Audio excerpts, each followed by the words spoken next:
Ada Twist Scientist, written by Andrea Beaty. Ada Marie, said not a word till the day she turned 3. She bounced in her crib and looked all around, observing the world but not making a sound. She learned how to climb and made her big break, with a trail of chaos left in her wake. She ran through the day, chasing each sound and sight, and didn't slow down till she conked out at night. Her parents were frazzled, but tried not to freak, as Ada grew bigger and still did not speak. Clearly, young Ada, with lots in her head, would have something to say when in out to be said. That's just what happened when Ada turned 3. She tore through the house on a fact-finding spree and climbed up the clock just as high as she could. Her parents yelled, "Stop!" as all good parents would. Ada's chin quivered, but she did not cry. She took a deep breath and she simply asked, "Why?" Why does it tick and why does it talk? Why don't we call it a granddaughter clock? Why are there pointy things stuck to a rose? Why are these hairs inside of your nose? She started with why and then what, how, and when. By bedtime, she came back to why once again. She drifted to sleep as her dazed parents smiled at the curious thoughts of their curious child, who wanted to know what the world was about. They kissed her and whispered, "You'll figure it out." Her parents kept up with their high-flying kid, whose questions and chaos both grew as she did. Even Miss Greer found her hands were quite full when young Ada's chaos wreaked havoc at school. But this much was clear about Miss Ada Twist. She had all the traits of a great scientist.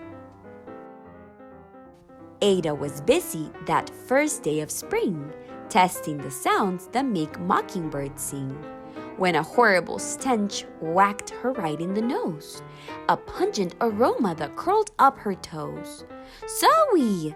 said Ada, which got her to thinking, what is the source of that terrible stinking?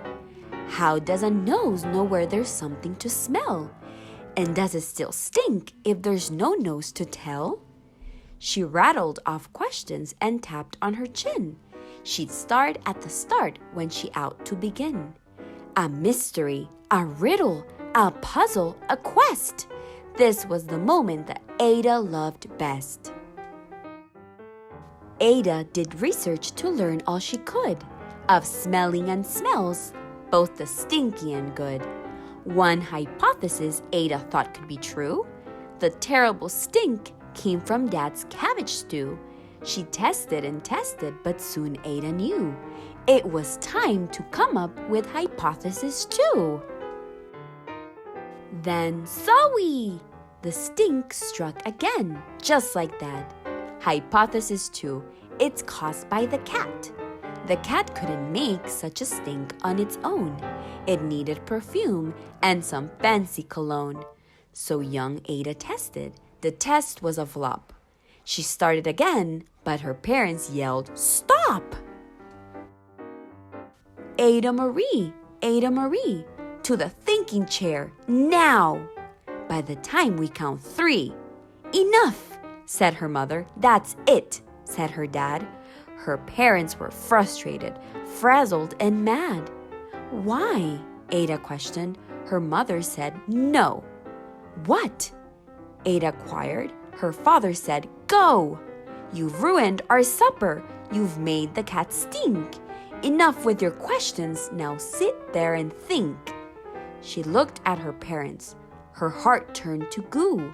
Poor Ada Twist didn't know what to do. She sat all alone by herself in the hall, and Ada once more could say nothing at all. And so Ada sat, and she sat, and she sat, and she thought about science and stew and the cat, and how her experiments made such a big mess. Does it have to be so? Is that part of success? Are messes a problem? And while she was thinking, what was the source of that terrible stinking?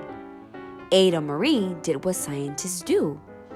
She asked a small question and then she asked two. And each of those led her to 3 questions more.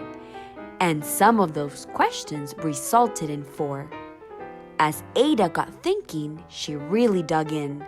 She scribbled her questions and tapped on her chin. She started at why, and then what, how, and when. At the end of the hall, she reached why once again. Her parents calmed down and they came back to talk. They looked at the hallway and just had to gawk. No patch of bare paint could be seen on the wall. The thinking chair now was the great thinking hall. They watched their young daughter and sighed as they did. What would they do with this curious kid who wanted to know what the world was about? They smiled and whispered, "We'll figure it out." And that's what they did, because that's what you do when your kid has a passion and heart that is true. They remade the world. Now they're all in the act of helping young Ada sort fiction from fact. She asks lots of questions. How could she resist? It's all in the heart of a young scientist.